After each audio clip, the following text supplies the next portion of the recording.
character for a Christian to live a blessed life.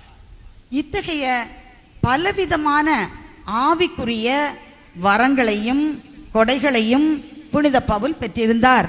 இந்த திருமுகங்களை பார்க்கும்போது 3/4 பகுதி 75% அவர் அங்கு எழுதியிருக்கின்றார். இவ்வளவு கொடைகளையும் கனிகளையும் ஆசீர்வாதங்களையும் பெற்றிருந்த அவர் எந்த விதமான தற்புகழ்ச்சிக்கோ அல்லது தான் ஒரு பெரிய கொடைகளை பெற்ற ஒரு பெரிய மனிதர் என்று அவர் காட்டிக்கொள்ளவில்லை. எப்போதும் அவர் தன்னை காட்டிலும் தான் வாழ்வது ஆண்டவராகிய இயேசு தனக்காக பாடுபட்டு சிலுவையிலே மரித்து அவர் தன்னை உயர்த்தியதாக, தன்னை கடவுளுக்கு முன்பாக ஏற்புடையவராக மாற்றி இருக்கின்றார். ஆண்டவர் இயேசுவின் மீது நான் வைக்கின்ற விசுவாசம், அவருடைய சிலுவையின் மீது நான் கொள்ளும் நம்பிக்கை என்னை கடவுளுக்கு ஏற்புடையவனாக மாற்றி இருக்கின்றது. என்னால் எந்த பெருமையும் இல்லை என்று சொல்லி அவர் ஆண்டவருக்கே எல்லா மகிமையும் செலுத்துகின்றார். அதுபோல்தான் ஆவியில் எளிமையுள்ள ஒருவருடைய வாழ்க்கையும் இருக்கும்.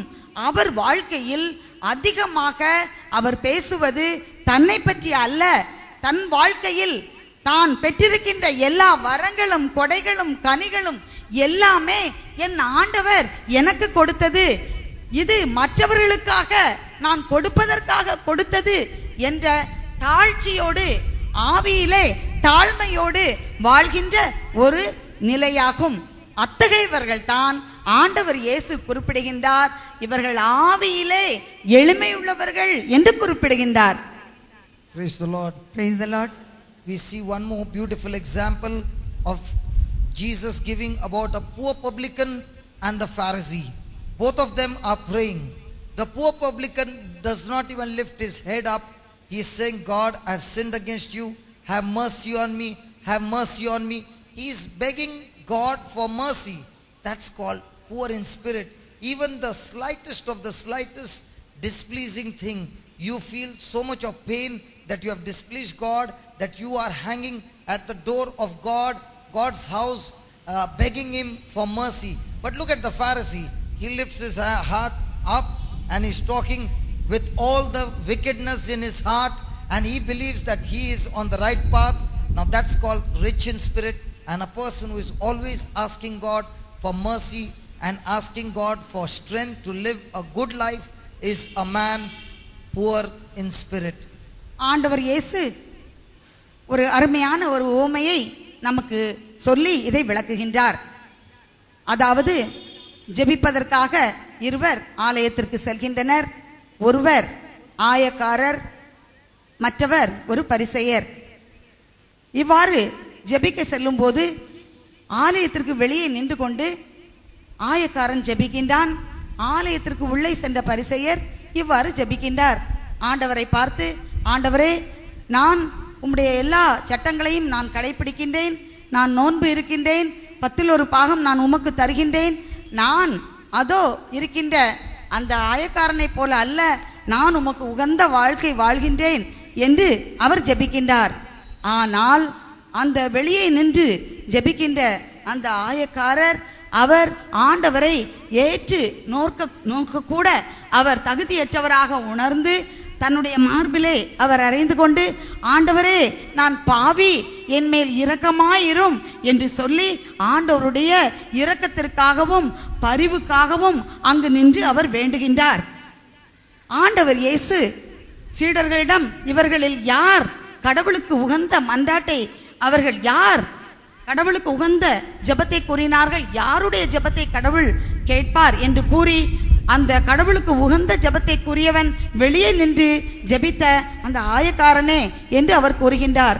ஆம், ஆவியிலே எளிமை உள்ளவர்கள் இவ்வாறு தங்களை ஒரு சின்ன மிக மிக சின்ன காரியம் கூட நான் ஆண்டவருக்கு எதிராக செய்துவிட்டேனே என்று சொல்லி மனம் வருந்தி ஆண்டவரை பார்க்க துணியாமல் தாழ்ச்சியோடு, ஆண்டவரே, நான் பாவி, என் மேல் இரக்கமாயிரும், உமது பரிவை எனக்கு காட்டும், உமது இரக்கத்தை எனக்கு காட்டும் என்று சொல்லி வேண்டுகின்ற ஒருவனே ஆவியில் மிகவும் எளிமையானவன், மாறாக ஆவியில் எளிமை அற்றவர் யார் என்பதை பரிசேயர் ஓமை மூலமாக தன்னை பெருமைப்படுத்தி கொண்டு தன்னிடம் இருக்கக்கூடிய செல்வத்தையும் தன்னிடத்தில் இருக்கக்கூடிய திறமைகளையும் பெருமைப்படுத்தி கொண்டு ஆண்டவரை ஏற்று பார்த்து ஜெபிக்கின்ற ஒருவரை ஆவியிலே எளிமை அற்றவர் என்று கூறுகின்றார். மாறாக தன்னுடைய குற்றத்தை உணர்ந்து தகுதியற்றவன் என்ற நிலையை உணர்ந்து ஜெபிக்கின்ற ஒருவரை ஆவியிலே எளிமை உள்ளவர், அவர்தான் விண்ணரசுக்கு உரியவர், எல்லா ஆசீர்வாதங்களையும் பெற்றுக்கொள்பவர் என்று கூறுகின்றார். Praise the Lord. Praise the Lord. Hallelujah. Hallelujah. Hallelujah. Hallelujah. And that is why you find poverty in spirit is the first demand from God, and that is called self-denial. And God wants us to live a self-denial life, to learn and be trained to live a blessed life. அதனால் தான் ஆண்டவர் இயேசு நமக்கு கற்றுக் கொடுக்கின்றார். விண்ணரசில் நுழைவதற்கு வேண்டிய முதலான ஒரு பண்பு ஆவியிலே எளிமை உள்ளவர்களாக நாம் வாழ வேண்டும் என்று. அதை எவ்வாறு பெற்றுக்கொள்வது? தன்னையே, தன் சுயத்தை சாகடிப்பதன் மூலமாக, தன்னையே மறுத்து வெறுமையாக்குவதன் மூலமாக அத்தகைய ஒரு வாழ்வை நாம் வாழும்போது அதுதான் ஆவியிலே எளிமையான ஒரு வாழ்வு. அத்தகைய வாழ்வுதான் ஆண்டவருக்கு உகந்த வாழ்வு. அத்தகைய வாழ்வுதான் விண்ணரசுக்கு நம்மை அழைத்து செல்லும் என்று ஆண்டவர் அந்த பண்பை இங்கு முதல் பண்பாக நமக்கு தருகின்றார்.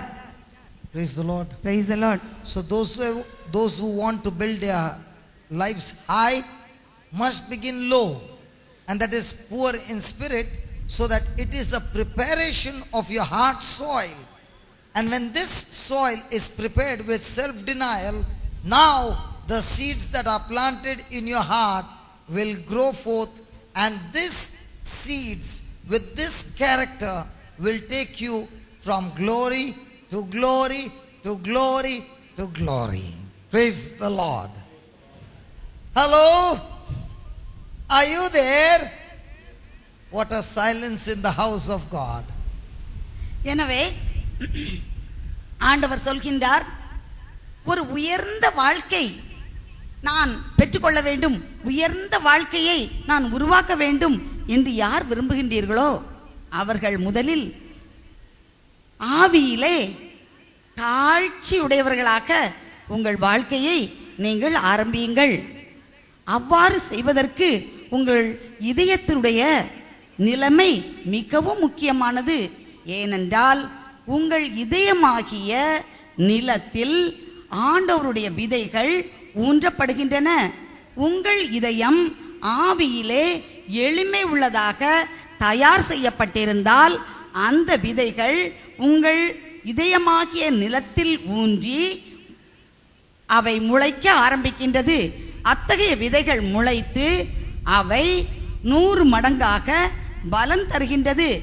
எனவே உங்கள் வாழ்க்கையில் இவ்வாறு அந்த ஆண்டவருடைய வார்த்தை என்ற விதைகள் பலனளிக்கும் போது ஆண்டவர் உங்களை மேலும் மேலும் மேலும் அவருடைய மகிமையில் உயர்த்தி கொண்டே செல்வார். எல்லாரும் கேட்குறீங்களா? அல்லது அப்படியே ஸ்டண்டாயிட்டு ஒரு சத்தமுமே இல்லையே? புரிஞ்சிருக்கா? ரொம்ப கடினமா இருக்கா? If the topic is on blessing, everybody, if the topic is on healing, everybody is excited.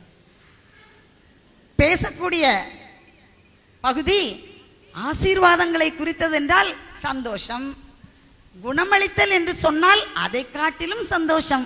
If fire anointing, more santosham. இன்னும் ஆவியிலே அக்கினி அபிஷேகம் என்று சொன்னால் அதை காட்டிலும் சந்தோஷம். But Jesus is saying this is the basic for Christian living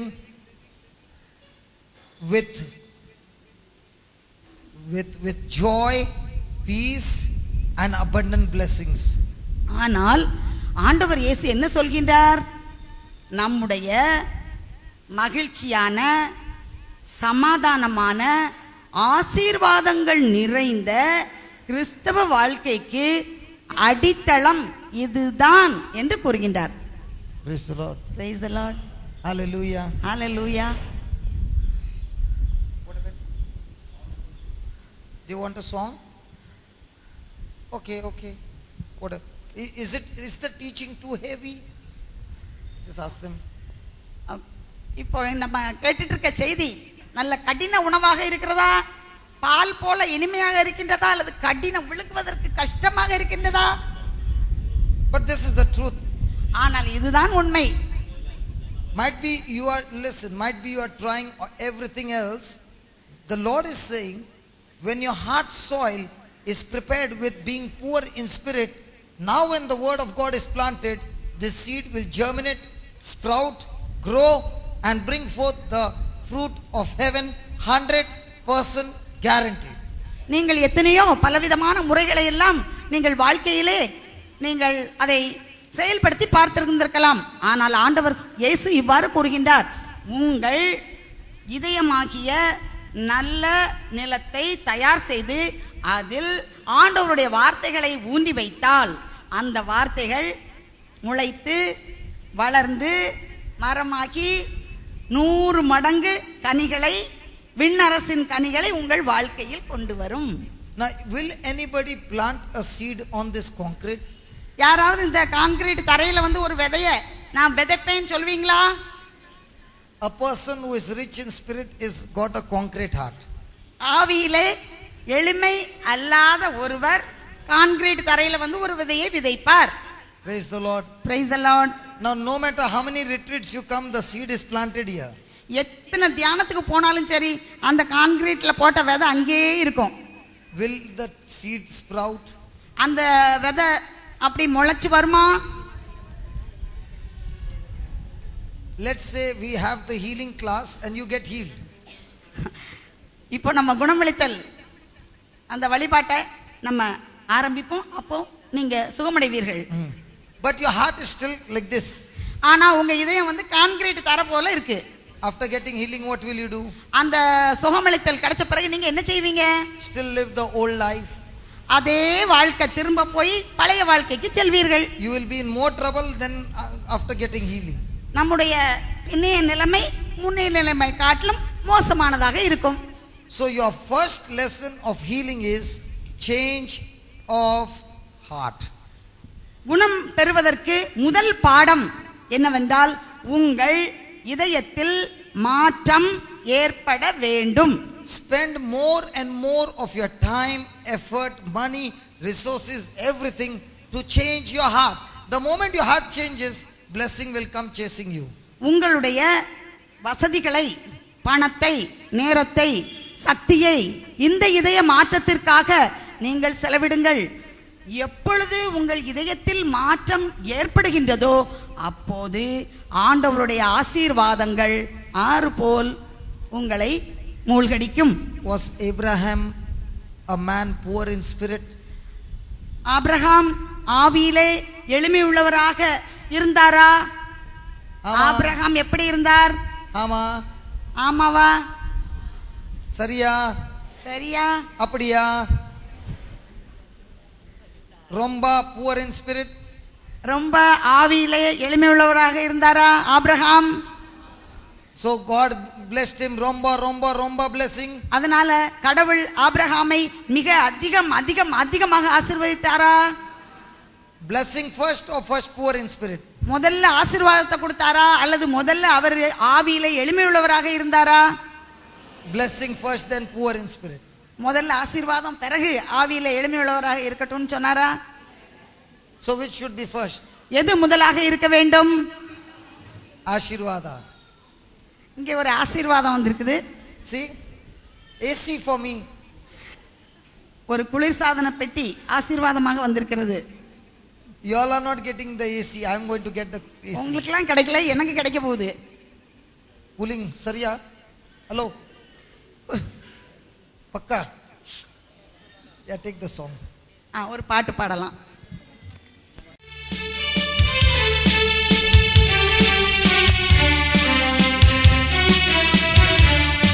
நாம் அனைவரும் எழுந்து நின்று என்னோடு பேச வந்தார்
are so wonderfully filled with joy when it comes to a song. பாடல் பாடும்போது எல்லோருக்கும் மிகவும் மகிழ்ச்சியாக இருக்கின்றது. உங்கள் முகத்தில் எல்லாம் மகிழ்ச்சியை நான் பார்க்கின்றேன் என்று கூறினேன். Yesterday we went to the church somewhere on the seashore. நேற்று நாங்கள் இணையம் என்ற இடத்து அந்த கடற்கரை கிராமத்திற்கு சென்றிருந்தோம். இணையம். You told them? That's why what is you completed. Praise the Lord. Praise the Lord. So those people also wanted songs. அந்த மக்களும் எங்களிடத்திலே சொன்னார்கள், நீங்கள் பாடல் பாடுங்கள், இடையில் பாடல் பாடுங்கள் என்று கூறினார்கள். After every half an hour they want a song. ஒவ்வொரு அரை மணி நேரத்துக்கும் இடையிலும் ஒரு பாடல் பாடுங்கள் என்று கூறினார்கள். Thank God for Jesus had a very strong choir team with him. நாங்கள் ஆண்டவருக்கு நன்றி செலுத்தினோம். ஏனென்றால் Jesus had a very strong choir team with him. அங்கே மிக அழகாக பாடக்கூடிய ஒரு பாடகர் குழு இருந்தது. Peter was on the guitar. Rayappar guitar போட்டார். Matthew was on the drums. மத்தேயு drums வாசித்தார். John was playing the trumpet. யோவான் வந்து அந்த எக்காளம் வைத்திருந்தார். Was the singer. Philip பாடிக்கொண்டிருந்தார். So after every half an hour they would take a break and we would call the choir members to start singing. ஒவ்வொரு அரை மணி நேரத்துக்கு பிறகும் அந்த பாடகர்கள் குழுவை கூப்பிட்டு பாட சொல்லிக் கொண்டிருந்தார். That's why Jesus' ministry was very strong. அதனால்தான் ஆண்டவர் இயேசுவுடைய அந்த பணியானது மிகவும் உறுதியாக இருந்தது. You must have read it in the Bible. நீங்கள் விவிலியத்தில் வாசித்திருப்பீர்கள் என்று எண்ணுகின்றேன். அப்படியா? Peter was a very strong heavy metal guitarist.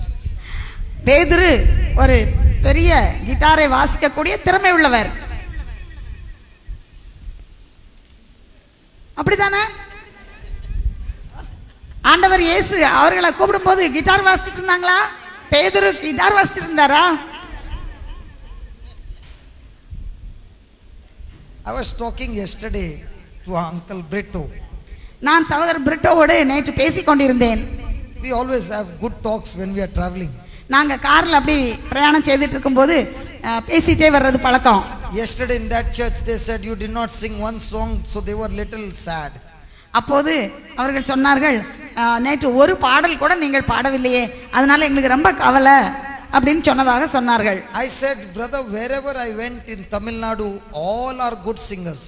அப்போது நான் சொன்னேன், தமிழ்நாட்டில் நான் எந்த பகுதிக்கு சென்றாலும் அங்கு எல்லோரும் நன்றாக பாடக்கூடிய பாடகர்களாக இருக்கின்றார்கள் என்று கூறினேன். You don't even need a song book, they know the songs by heart. ஒரு பாடல் புத்தகமே இங்கு தேவையில்லை. ஏனென்றால் எல்லா பாடலையும் அவர்கள் மனப்பாடம் செய்து மனதுக்குள்ளேயே வைத்திருக்கின்றார்கள். I said that much effort was used to learn the scriptures by heart, so much of profit would have come. அப்போது நான் சொன்னேன், இந்த பாடல்களை இவ்வாறு படித்து மனதிற்குள் வைத்திருப்பது போல இறை வார்த்தையை அவர்கள் உள்ளத்திற்குள் வைத்திருந்தால் எவ்வளவோ பெரிய காரியங்கள் நல்ல காரியங்கள் நடந்திருக்குமே என்று கூறினேன். சரியா? சரியா? The choir members will say, tell me, you meet me after the class, we will see you. இந்த பாடல் பாடுறவங்களாம் அப்புறம் இந்த இது முடிஞ்சதுக்கு அப்புறம் நான் உங்களெல்லாம் பார்த்துக்கிறேன். I'm not saying the choir is not effective. நான் வந்து ரொம்ப பயன் உள்ளது இல்லைன்னு நான் சொல்ல வரல. What I'm saying is your focus should be more on the word of God than on the song. நான் என்ன சொல்ல வர்றேன்னா, உங்க கவனம் இந்த பாடல் அதனுடைய ராகம் அதை காட்டிலும் அதிலே நீங்கள் பாடக்கூடிய வார்த்தைகள் அதில் தான் அதிக கவனம் இருக்க வேண்டும் என்று சொல்ல வருகிறேன். If you sing the song that you are singing the word of God, it will be very effective. நீங்கள் பாடும்போது அந்த பாடலிலே இறை வார்த்தையை உணர்ந்து நீங்கள் பாடினால் அந்த பாடலுக்கு மிகுந்த வல்லமை இருக்கும். Thank God we finished poor in spirit. நல்ல வேளை நாம் தூய எளிமையான உள்ளத்தோர் பேறு பெற்றோர் என்பதை முடித்து விட்டோம். Second character that Jesus speaks about is so strange. இரண்டாவது பண்பு ஆண்டவர் இயேசு கூறுவதை பார்த்தால் அது மிகவும் வியப்புக்குரியதாக இருக்கும். He says, blessed are those that mourn. அவர் கூறுகின்றார், துயருறுவோர் பேறு பெற்றோர் என்று கூறுகின்றார். Praise the Lord. Praise the Lord. He should have said, blessed are those who are jolly, who are joyful, who are merry, for they shall be comforted. அவர் இவ்வாறு சொல்லியிருந்திருக்க வேண்டும், மிகவும் மகிழ்ச்சியாக சந்தோஷமாக ஜாலியாக இருப்பவர்கள் தான் பெயர் பெற்றவர்கள். Tell me honestly, which people you want to sit with? நீங்க People who are all the time mourning or people who are merry?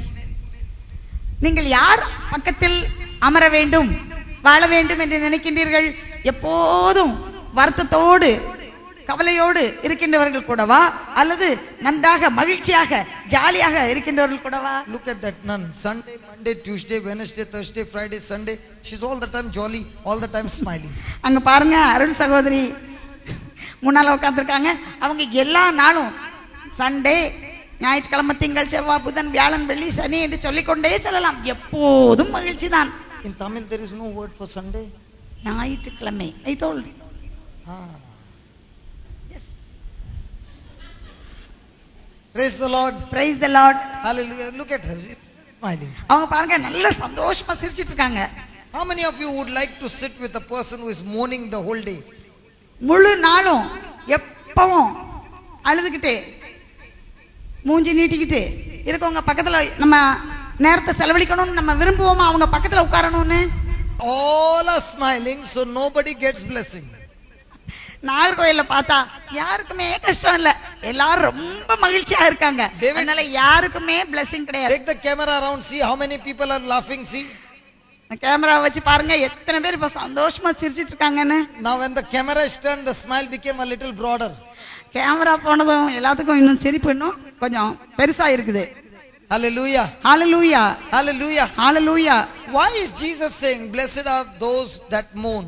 ஆண்டவர் ஏன் துயருறுவோர் பேறு பெற்றார் என்று கூறினார்? Because Jesus himself was one who was mourning all the time. ஏன் ஆண்டவர் அவ்வாறு கூறினார்? ஏனென்றால் ஆண்டவர் இயேசுவே அவ்வாறு அத்தகைய பண்பு உடையவராக அவ்வாறு அவர் காணப்பட்டார். Now why was Jesus mourning? ஏன் ஆண்டவர் இயேசு ஒரு துயர் உறுபவராக வருத்தமாக இருப்பவராக காணப்பட்டார்? He was mourning, interceding to the Father for each one of us. ஏனென்றால் அவர் தன்னுடைய தந்தையிடம் நம் ஒவ்வொருவருக்காகவும் அவர் பரிந்து பேசுபவராக காணப்பட்டார். He was mourning with tears so that through his tears our lives be changed. அவர் கண்ணீரோடு தன்னுடைய தந்தையை நோக்கி நமக்காக மன்றாட்டை ஏறெடுத்துக் கொண்டிருந்தார். ஏனென்றால் நாம் நன்றாக மகிழ்ச்சியாக சுகமாக வாழ வேண்டும் என்பதற்காக அவர் அவ்வாறு ஜெபித்தார். His was godly mourning which brought blessing upon each one of us. அவருடைய இந்த வருத்தமானது கடவுளுக்கு உகந்ததாக, கடவுளை சார்ந்ததாக இருந்தது. ஏனென்றால் அது நம் ஒவ்வொருவருக்கும் ஆசீர்வாதத்தை பெற்றுத் தருவதாக இருந்தது. Sinful mourning, ungodly mourning, worldly pleasures mourning is an enemy of blessedness. கடவுளுக்கு உகந்த துயரம், கடவுளுக்கு உகந்தது அல்லாத பாவ சாயல் உள்ள அத்தகைய வருத்தம் இன்னும் வெறும் துயரம் மட்டும் என்று கூறுவது ஆண்டவர் கூறிய இந்த ஆறுதலை பெற்றுக்கொள்ள முடியாது. Praise the Lord. Praise the Lord. But when a person is in godly mourning, repenting in mourning, asking God for forgiveness of sin, such a mourning shall always be comforted. ஆனால் ஆண்டவருக்கு உகந்த, ஆண்டவரை சார்ந்த அத்தகைய ஒரு துயர் ஒருவருக்கு ஆசீர்வாதத்தையும் ஆறுதலையும் பெற்று தருவதாக இருக்கும். Praise the Lord. Praise the Lord. Hallelujah. Hallelujah. Hallelujah. Hallelujah. So what kind of mourning are we having? Mourning because my neighbor took 1 feet of land from me. நம்முடைய துயரம் எல்லாம் எத்தகையதாக இருக்கின்றது? எதை சார்ந்ததாக இருக்கின்றது? என்னுடைய பக்கத்து வீட்டுக்காரர் என்னுடைய நிலத்திலே ஒரு அடி 1 இன்ச் அதிகமாக எடுத்துக்கொண்டாரே என்று அதை குறித்து நமக்கு வருத்தமாக இருக்கின்றதா? Mourning for gold. ஐயோ, எனக்கு எல்லோரும் எவ்வளவு தங்கம் கோல்டு நகைகள் வைத்திருக்கின்றார்கள், எனக்கு அப்படி இல்லையே என்று அதை குறித்து வருத்தமாக இருக்கின்றதா? Thank God in Tamil Nadu, in down south, Nagarkoil, all women are wearing artificial jewelry. That's why thank God. இங்கு தமிழ்நாட்டில் நாகர்கோயில்ல எல்லாரும் கவரிங் நகை தான் வச்சிருக்கிறாங்க. உண்மையிலே அதனால நான் கடவுளுக்கு நன்றி செலுத்துறேன். That's why there is no godly sorrow, because artificial gold is very cheap. அதனால தான் யாருக்குமே அதை குறித்து மிகுந்த கவலை இல்லை. ஏன்னு சொன்னா அது ரொம்ப விலை ரொம்ப குறைவு. That's why all the husbands are very happy, their wives are not troubling them. அதனால கணவர்களுக்கு எல்லாம் ரொம்ப சந்தோஷம். அவங்க மனைவிமார் இப்படி கோல்டு வாங்கி கொடுங்கன்னு தொந்தரவு கொடுக்கறதே இல்ல. சரியா? சரிதானே? சரியா? Is there any time quarrel because of gold? இந்த நகை வாங்குறத குறித்து கணவர் மனைவிக்குள்ள தகராறு வருதா? சண்டை சச்சரவுலாம்? Never. Is there a problem because of the land? நிலம் ஒருத்தங்க ரெண்டு பேருக்கு இடையில, உறவினர்களுக்கோ அல்லது பக்கத்து வீட்டுக்கு இடையிலோ நில தகராறு, பிள்ளைகளுக்கு இடையில, சகோதரருக்கு இடையில வருதா? Never. It is a problem always of godly sorrow. இங்க உள்ள எல்லா அந்த வருத்தம், மனத்துயரம் எல்லாம் கடவுளுக்கு ஏற்புடையது, கடவுளை விண்ணரசை சார்ந்ததாகவே இருக்கிறது. Just look into your own life for a moment and ask yourself, what kind of sorrows are you carrying? Sorrows of the world, or sorrows that is leading you away from Jesus and you want to come back and you're saying, God, help me to come back, I have gone away from you. Is it that kind of a sorrow? இப்போது உங்களுடைய வாழ்க்கையை நீங்கள் ஒருமுறை சோதித்து பாருங்கள், ஆய்ந்து பாருங்கள். எனக்கு எத்தகைய ஒரு துயரம் என்னிடத்திலே இருக்கின்றது? நான் கடவுளை விட்டு அகன்று கொண்டே இருக்கின்றேனா? ஐயோ, நான் என்னுடைய வாழ்க்கை இப்படி ஆண்டவரை விட்டு அகன்று செல்வதாகவே இருக்கின்றதே, நான் அவரிடத்திலே நெருங்கி வர வேண்டுமே என்று அதை குறித்த கவலையாக துயரமாக இருக்கின்றதா, அல்லது அதற்கு எதிர்மறையாக இருக்கின்றதா? நாம் ஆய்ந்து பார்ப்போம். Any sorrow that is repentance for your sin, the Lord gives you an assurance that you shall surely be comforted. But any sorrow that is worldly, the Lord gives you an assurance that you cannot be comforted. உங்களுக்குள்ள துயரம் கடவுளை சார்ந்ததாக, அவருடைய அரசை சார்ந்ததாக உங்களுக்கு துயரம் இருக்குமானால், இன்று ஆண்டவர் உங்களை பார்த்து உறுதியாக நான் உனக்கு ஆறுதல் தருவேன் என்று சொல்கின்றார். மாறாக உங்களுடைய துயரம் இந்த உலகை சார்ந்ததாகவோ, உலக பொருள்களையோ, உலகத்தை சார்ந்த பிரச்சனைகளாகவோ இருந்தால் நீங்கள் பெற்றுக்கொள்ள முடியாது. ஆண்டவர் தருகின்ற அந்த ஆறுதலை பெற்றுக்கொள்ள முடியாது. Do you want to see what was Jesus' condition on earth? ஆண்டவர் இயேசுவினுடைய நிலைமை இந்த உலகத்தில் எவ்வாறு இருந்தது என்று பார்ப்போம். Shall we see how much he would cry? நாம் ஆண்டவர் இயேசு எவ்வளவு அவர் அழுதார் என்று பார்க்கலாம். Read Hebrews 5:7. எபிரேயர், because whenever we read about Jesus, we believe that he was a son of God. He truly was a son of God. But look what the Bible says in Hebrews 5:7. எபிரேயர் 5:7 இவ்வாறு சொல்கின்றது, அவர் who in the days of his flesh, when he had offered up prayers and supplications with strong crying and tears unto his Father, who was able to save him from death, and was heard in that he feared. Though he were a son, yet he learned obedience by the things he suffered. And being made perfect, he became the author of eternal salvation unto all of them that obey him. அவர் இவ்வுலகில் வாழ்ந்த காலத்தில் தம்மை சாவிலிருந்து காப்பாற்ற வல்லவரை நோக்கி உரத்த குரல் எழுப்பி கண்ணீர் சிந்தி மன்றாடி வேண்டினார். அவர் கொண்டிருந்த இறைப்பற்று கலந்த அச்சத்தை முன்னிட்டு கடவுள் அவருக்கு செவிசாய்த்தார். 7, 8, 9. அவர் இறை மகனாய் இருந்தும் துன்பங்கள் வழியே கீழ்ப்படுதலை கற்றுக்கொண்டார். அவர் நிறைவுள்ளவராகி தமக்கு கீழ்ப்படிவோர் அனைவரும் என்றென்றும் மீட்படைய காரணமானார். Please understand, if you do not qualify being poor in spirit, you will never reach the state of mourning for your sins and repentance. நீங்கள் ஒன்றை கற்றுக்கொள்ளுங்கள். உங்கள் உள்ளத்திலே ஆண்டவருக்கு உகந்த அந்த துயர் படக்கூடிய அந்த எளிய உள்ளத்தை நீங்கள் பெற்றுக்கொள்ளவில்லை என்றால் நீங்கள் ஆண்டவரிடமிருந்து ஆறுதலையும் பெற்றுக்கொள்ள முடியாது. Praise the Lord. Praise the Lord. Let me share a testimony with you so that you understand what I'm saying. நான் இப்போது உங்களோடு ஒரு சாட்சியத்தை பகிர்ந்து கொள்ள விரும்புகின்றேன். அப்போது நீங்கள் இதை புரிந்து கொள்வீர்கள். There was a young girl who was an evangelist who was working on a missionary work. ஒரு இளம் வாலிப பெண் ஆண்டவருடைய ஊழியத்திலே தன்னுடைய பணியை செய்து கொண்டிருந்தாள்.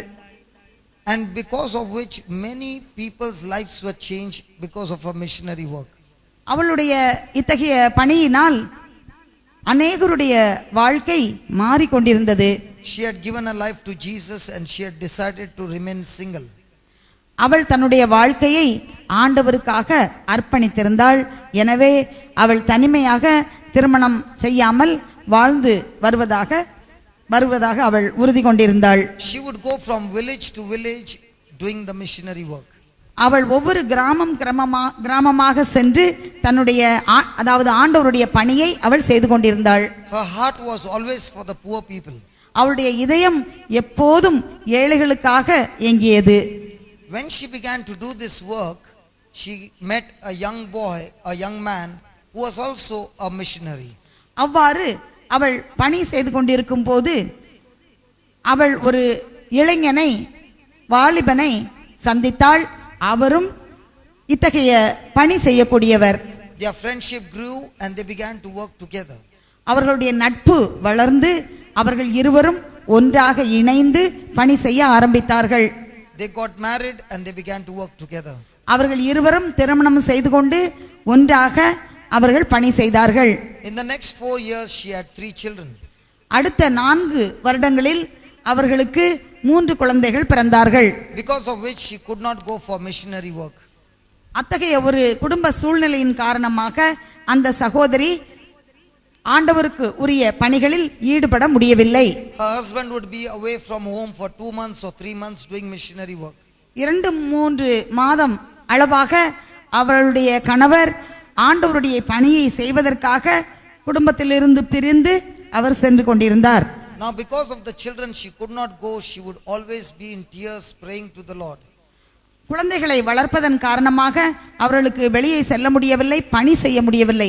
ஆனால் கண்ணீரோடு ஆண்டவரிடத்தில் அவள் ஜெபித்துக் கொண்டிருப்பாள்.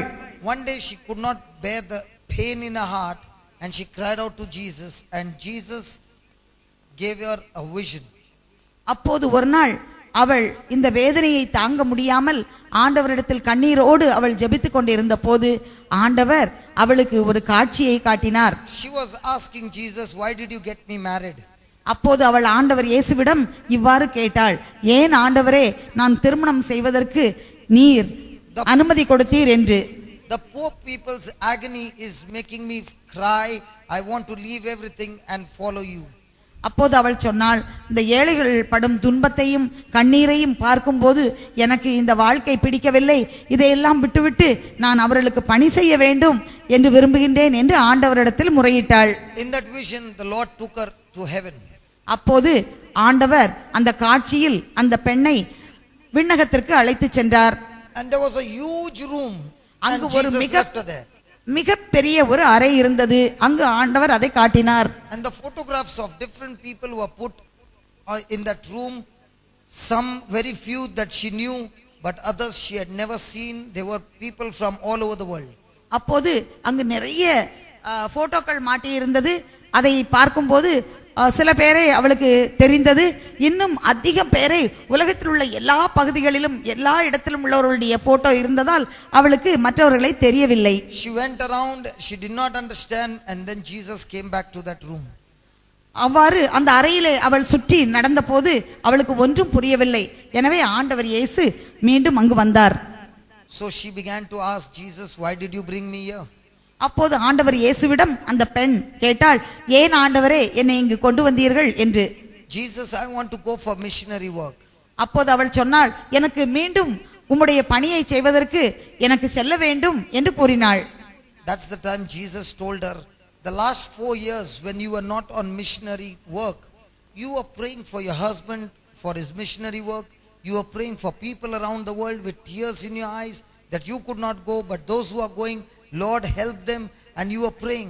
By your prayers and by your tears, all these souls who are supposed to get lost, they received me as their Lord God and Savior, and they are saved. Your tears did not go in vain. You had that godly sorrow, and I am here to tell you, my child, all your prayers with tears have been answered, and she was comforted. அப்போது ஆண்டவர் சொன்னார், மகளே, 4 வருடம் நீ பணிக்கு செல்லவில்லை. மாறாக நீ வீட்டிலே அமர்ந்து கொண்டு பணிக்கு சென்றிருந்த உன் கணவருக்காகவும் இன்னும் ஏழைகள் கண்ணீரோடு அவர்கள் கஷ்டத்தில் இருக்கக்கூடிய ஏழைகளுக்காகவும் துன்பப்படுகின்றவர்களுக்காகவும் நீ வீட்டிலே இருந்தபடியே நீர் கண்ணீர் சிந்தி என்னை நோக்கி நீ மன்றாடி ஜெபித்து கொண்டிருந்தாய். நீ அவ்வாறு பரிந்துரை செய்து நீ ஜெபிக்கும் போது உன்னுடைய மன்றாட்டு கேட்கப்பட்டு அங்கு பணி செய்கின்ற இடங்களிலே உனது கணவர் சிறப்பாக பணியை செய்யவும் இன்னும் அங்கு அநேக மக்கள் என்னை மீட்பராக ஏற்றுக்கொள்ளவும் அவர்கள் வாழ்க்கையிலே நலங்களை பெற்றுக்கொள்ளவும் உன்னுடைய மன்றாட்டு கேட்கப்பட்டது.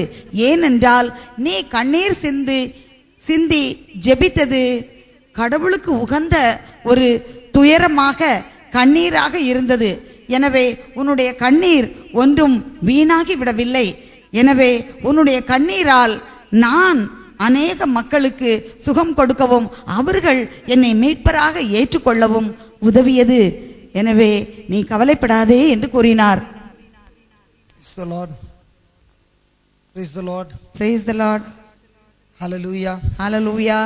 Only when you qualify with the heart having poor in spirit, you will have the next character will be developed in you, and that is godly sorrow with tears.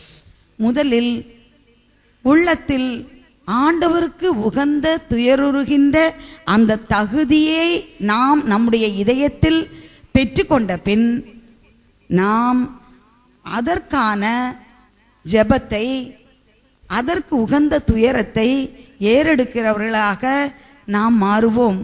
அப்போது அந்த துயரம் ஆறுதல் கொடுக்கும். So such tears, Jesus is saying, He will wipe away those tears and He will comfort you. ஆண்டவர் சொல்கின்றார், அத்தகைய துயரத்தினால் வருகின்ற கண்ணீரை நான் துடைப்பேன், நான் அதற்கு உங்களுக்கு ஆறுதல் தருவேன் என்று சொல்கின்றார். Praise the Lord. Praise the Lord. Did you ever know that Jesus would cry with loud cries and tears every night? நீங்கள் எப்போதாவது இவ்வாறு நினைத்து பார்த்திருக்கின்றீர்களா? ஒவ்வொரு இரவும் ஆண்டவர் குரல் எழுப்பி கண்ணீர் சிந்தி தந்தையை நோக்கி மன்றாடி இருப்பார் என்று.